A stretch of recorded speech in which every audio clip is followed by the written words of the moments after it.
Welcome back to Contemporary Math. In our next apportionment method, we calculate things a little bit differently. And what we do is we actually want to change the divisor that we're using a little bit to help us use lower quotas or upper quotas to determine what the apportionment should be.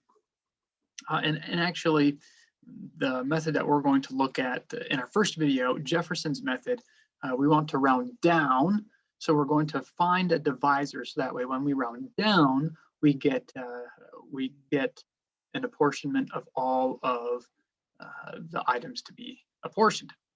And then in the next method, we're going to, instead of looking at rounding down, only rounding down or only rounding up, what we're going to do is we're going to round to the nearest. And so we want to find a divisor that allows us to round to the nearest integer. And we'll find that in each of these cases, that works out that we're simply taking the standard quota and rounding it down. It's not the same as rounding it down or up, but we'll find that our lower quota and upper quota, these modified quotas will also satisfy that they match the original upper and lower quotas. So this does follow the quota rule. And then in the last method that we want to take a look at, that I'll have you guys work on your own, that one does have to do with rounding up, only rounding up. So first rounding down, next rounding to the nearest, and then finally rounding up. Okay, and rounding up is what you guys will take a look at on your own. So let's take a look at, let's see here, Jefferson's method. Excellent.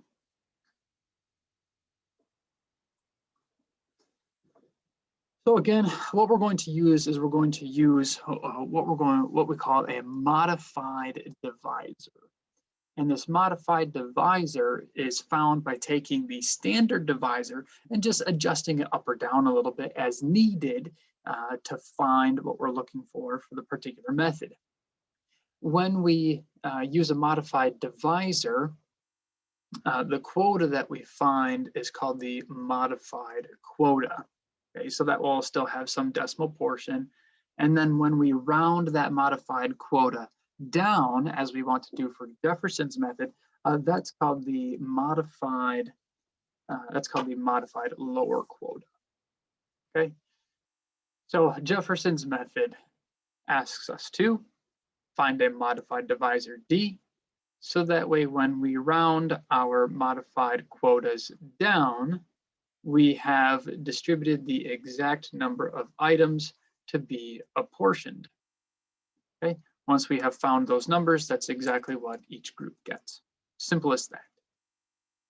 So we're going to continue working with the same example that we began with, so that way we can see how the apportionments do or do not change based on the procedure that we're using, right, depending on the method. Now, just because they don't change for these examples, or for some of them, that doesn't mean they don't change in general. Okay?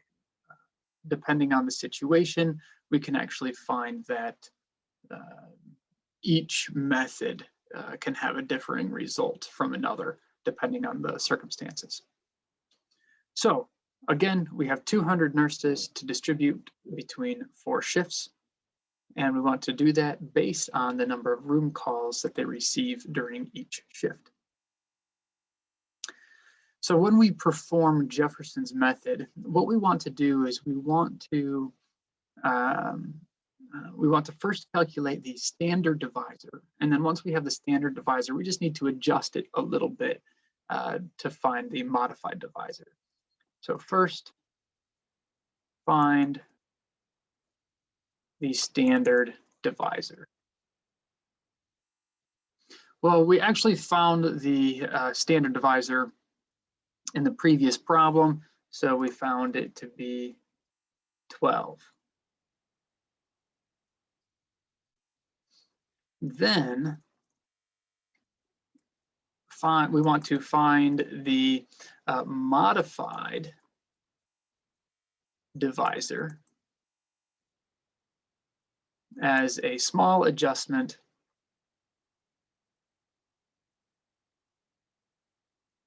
of the standard divisor.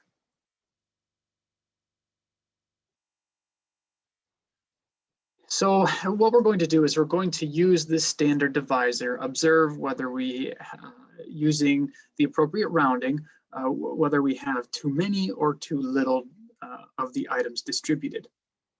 If we have too little of the items distributed, we'll decrease the standard divisor to a lower modified divisor, so that way we are giving out a little bit more each time, and we want to give out more until we have given out the correct number. So we'll find that some adjustments make more of a difference than we would expect. Some of them make less of a difference. And of course, I've worked this out ahead of time, so I'm going to use a smaller number of attempts. You might find that it takes 6 or 8 tries to find the number that the standard divisor should be, or that the modified divisor should be. And to do this, what we're actually going to do is we're going to set up a table for us to fill in, so that way we can record the tries that we've made, and then finishing with a try that will actually work. All right. And again, it may take several tries. So again, modified divisor will be near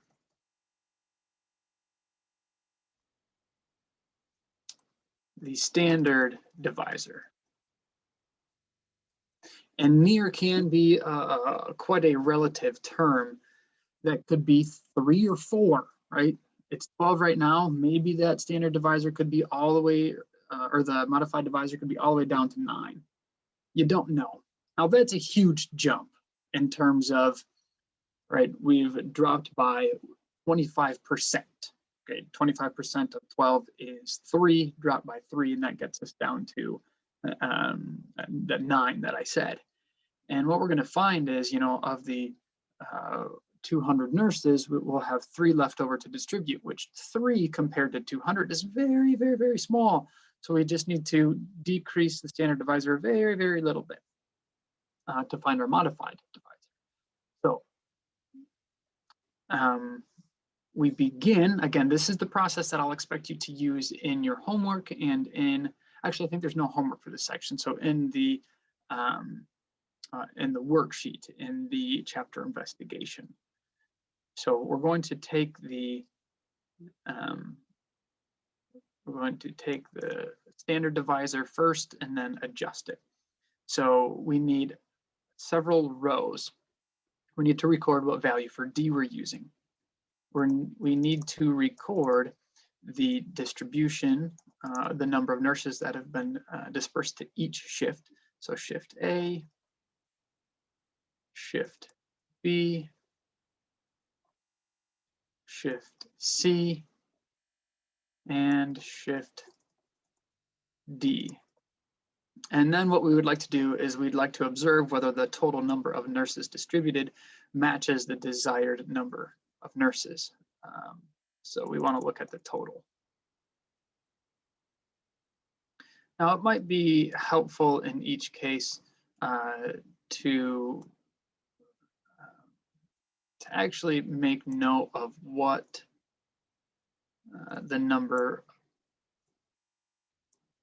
is in each case for the population of, or the how many items or whatever are in the group. So what I mean by that is we'll need to remember that there are 751 room calls in shift A. We'll need to remember that there are 980 shift calls in, or calls in shift B. There are 503 in shift C, and there are 166 calls in shift D. And then we're also looking for the total of 200 nurses to be distributed. Okay, so this is not the total of the room calls. This is what we're looking for here. And we also want to remember what the populations of the individual groups are. All right, so I'm going to try and make the table look halfway decent here. And again, it may take several attempts to find the correct modified standard divisor, or the modified divisor, no more standard. So I'm just making my table right now.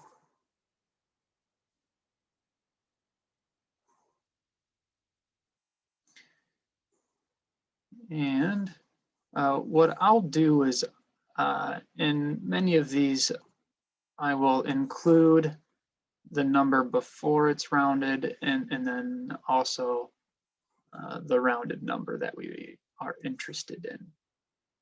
So again, you can make this table as large as you need it and expand it as you find that you need to try additional numbers.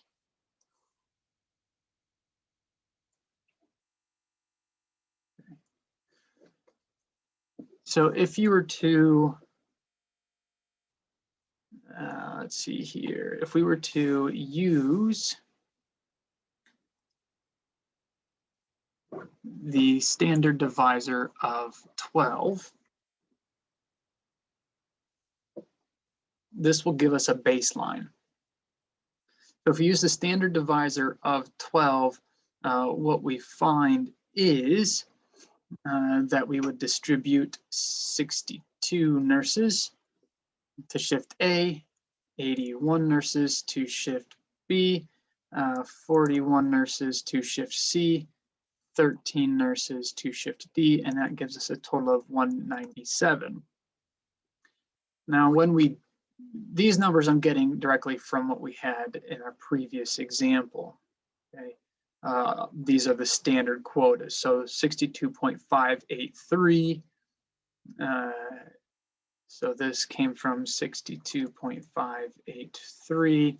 The 81 came from 81.666, I believe it was. The 41 came from 41.916, and the 13 came from 13.83, I believe. Or maybe that was the first one. Oh no, 83 is correct. Yep. So that's where those numbers came from. So this came from 81.666. The 41 came from 41.916, and the 13 came from 13.833. So the number I want is the 62, 81, 41, 13. That gives me a total of 197.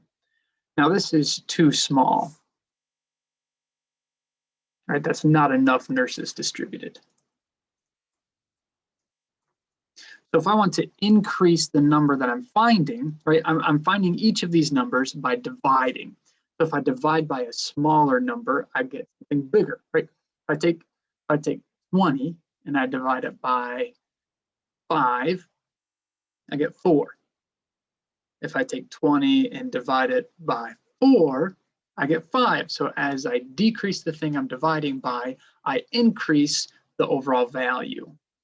So I need to increase the overall value here, increase the 197. So to do that, I need to decrease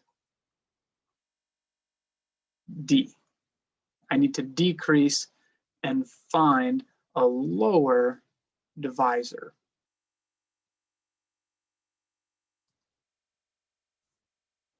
So let's decrease it. If you decreased it all the way to 11, for example, I would encourage you to do that and find these numbers. And you would find that there's this number is much too large.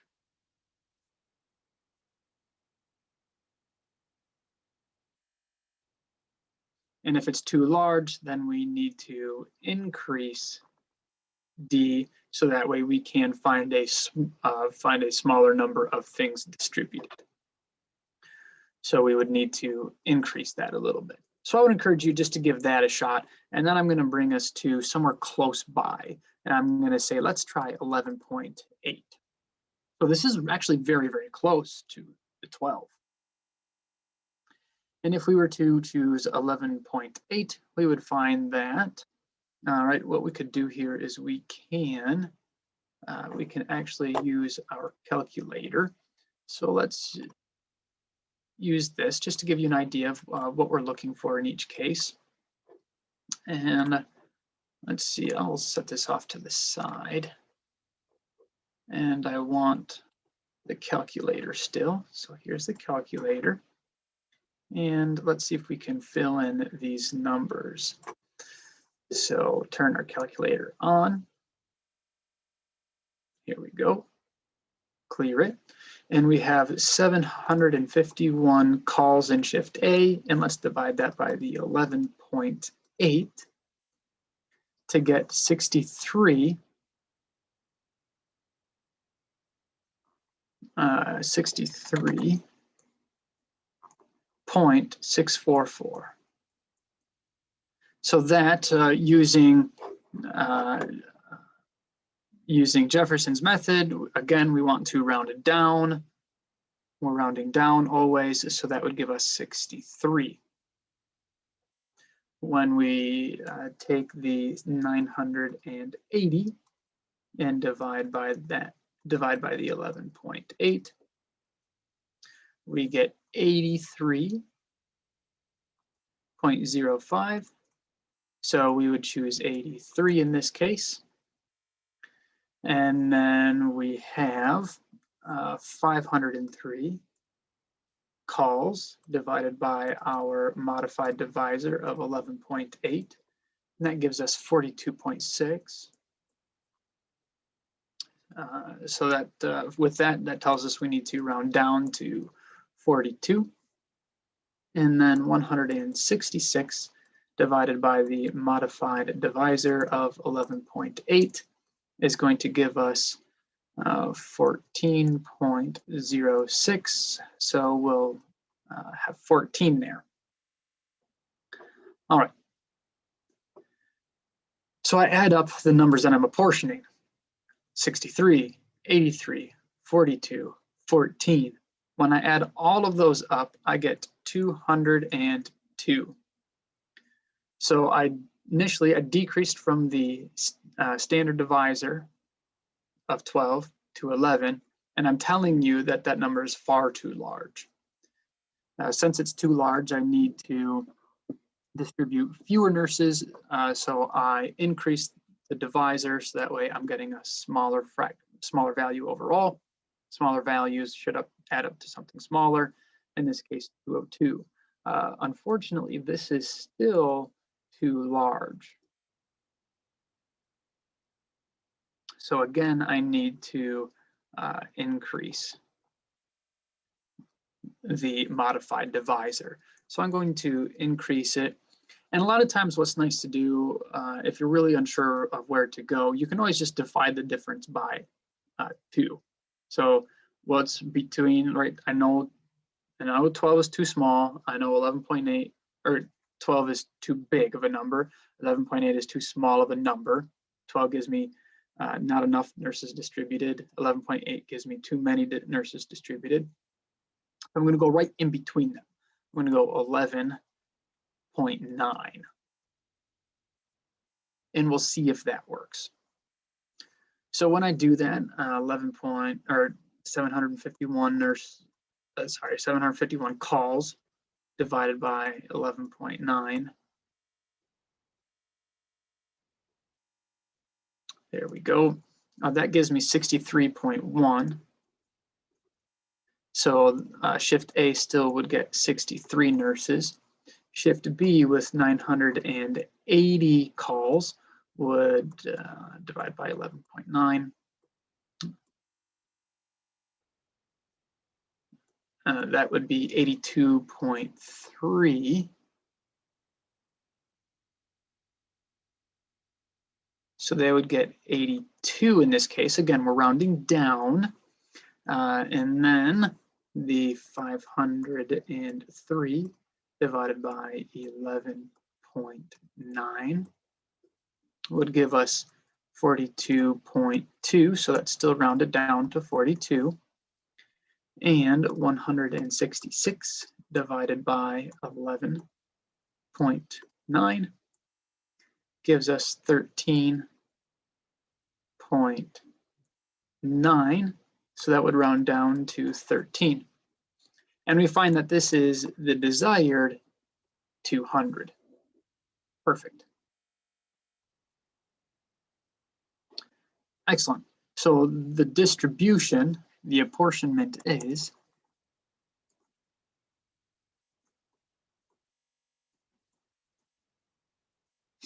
let's see here. We have the 4 shifts. So shift A, shift B,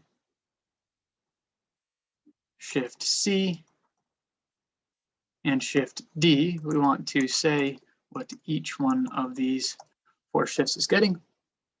And it would be 63, 82, 42, 13. So 63, 82, 42, and 13. That is the apportionment using, let's see, this is Jefferson's method, okay? And that's exactly what we're looking for.